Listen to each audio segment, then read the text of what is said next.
Ahlan wa sahlan, bienvenue dans notre série de conseils et recommandations pour bien apprendre la langue arabe. Nous sommes au conseil numéro 7 et nous allons parler aujourd'hui du plan de formation pour apprendre l'arabe. Dans la vidéo précédente, nous avons parlé de l'importance de déterminer ses objectifs concernant l'apprentissage de la langue arabe. Donc, une fois que ces objectifs sont bien clairs et précis, il est temps de dessiner un plan d'action que j'appellerai le plan de formation. Ici, nous allons voir ensemble pourquoi c'est important d'avoir ce plan de formation. Comment on peut le concevoir de manière efficace et surtout, de quoi est-il composé? Avant de commencer, abonnez-vous et activez la cloche pour recevoir encore plus de conseils et de recommandations concernant l'apprentissage de la langue arabe. Alors, pourquoi faut-il un plan de formation pour étudier la langue arabe? Tout d'abord, avant de donner les raisons à l'établissement d'un plan de formation, je souhaite expliquer ce qu'est un plan de formation. Un plan de formation, comme son nom l'indique, c'est un planning de votre propre formation en langue arabe, puisque maintenant, nous partons de l'hypothèse que vous connaissez vos objectifs. Donc, grâce à ce plan de formation, vous pouvez visualiser concrètement toutes les étapes de votre parcours de formation, du début jusqu'à la fin, toujours en collant à vos propres objectifs.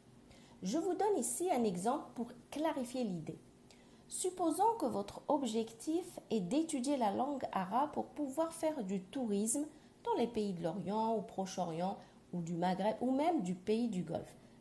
Dans votre plan de formation, l'objectif à atteindre, c'est de pouvoir communiquer avec les locaux, de mieux comprendre la culture des pays, de vous sentir plus à l'aise dans tous vos échanges.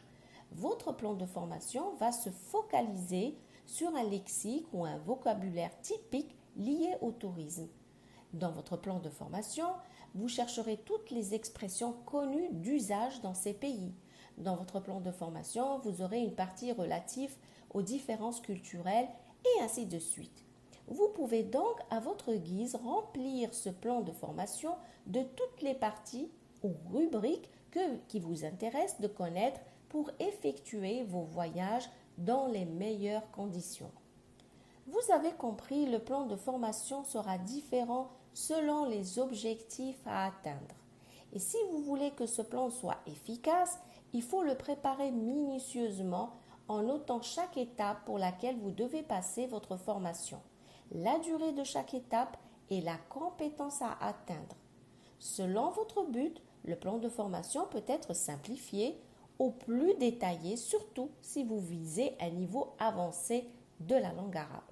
Pour ce dernier, vous aurez probablement besoin de plusieurs plans de formation en fonction de chaque niveau, c'est-à-dire un plan de formation pour le niveau débutant, un autre pour le niveau moyen et encore un autre pour le niveau avancé ou perfectionné. Dans votre propre plan de formation, vous noterez les méthodes que vous allez suivre, les manuels qui vont vous aider dans votre formation, éventuellement les voyages que vous allez entreprendre, les habitudes que vous allez mettre en place, etc.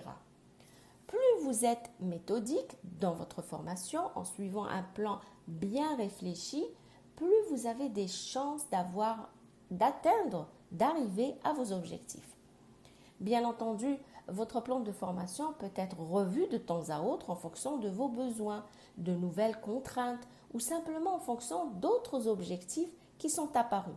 Cette flexibilité du plan de formation vous poussera inévitablement à faire un bilan de votre parcours de formation à chaque étape du plan et vous permettra de mieux cerner vos lacunes, d'y travailler plus pour les combler. Comme ça, vous permettra de voir clairement votre progression.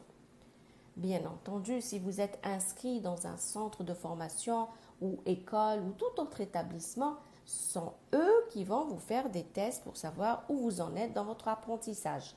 Mais cela ne vous empêchera pas de le faire aussi pour vous-même et de bien le noter sur votre plan de formation. Je vous demande donc d'être responsable de votre propre formation, même si vous êtes inscrit dans une institution, car cela va vous pousser à chercher toujours le meilleur pour progresser en langue arabe. C'est votre projet, portez-le pleinement.